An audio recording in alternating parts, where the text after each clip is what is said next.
hee-haw, which I feel I need. It's not that you're an intimidating audience, but there's quite a lot of you. As you can tell from my trousers, I'm not a farmer. I seem to be defying the colour code. Are you all good? I want to hear what it sounds like when you all stop talking. Just try it. They're not trying it at the back, are they?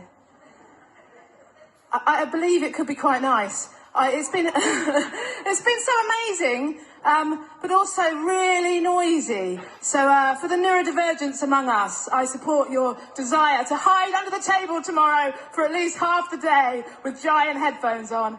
But it's been, what an incredible thing. I'm here to do a poem. This is a bit of a Bolshoi poem. It has a mind of its own. I wrote it for the seed sovereignty. Are they here? No, they've all gone. They're obviously hiding under a table now, like seeds should be. And the Gaia Foundation, I am a hot poet, obviously. I run an organisation that matches poets with climate scientists and regenerative farmers all over the world.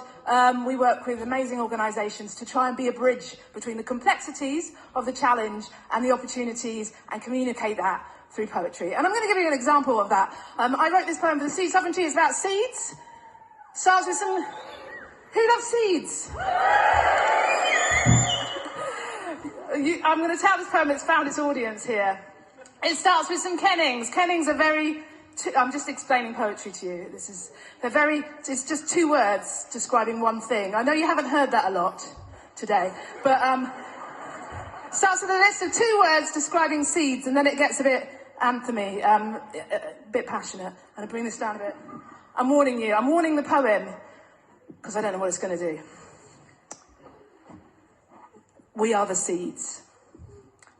Moon sponges, mud bathers, underfoot, secret 90s ravers, worm furniture, time cruisers, bird hitchhikers, soil snoozers, silt shakers, surface breakers, delicious heritage recipe makers.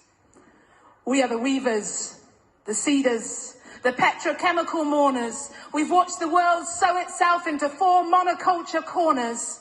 We are fighting for our future with a diversity of greens. We are a radical rainbow of brassicas and beans sprouting from the seams. Oh yes, that was a woohoo moment there.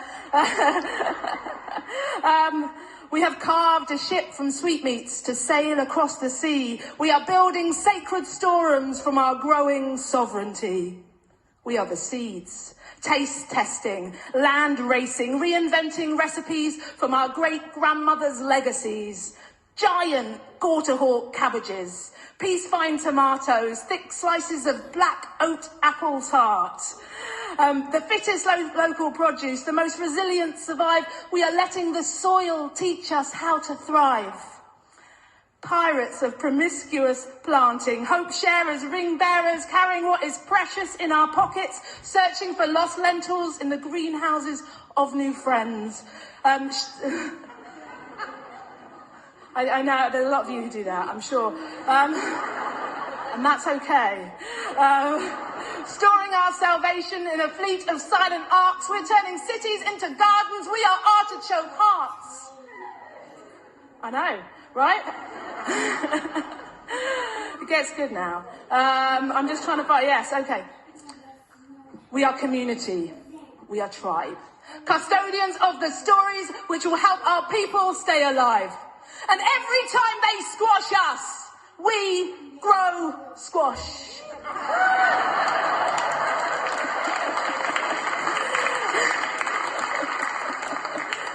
If the Gaia Foundation are watching, that is the T-shirt phrase for next year.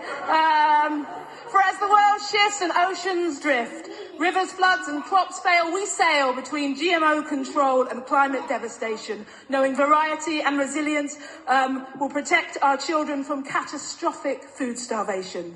We are the phoenix feather in the burning basement of the earth. We are life remembering its work.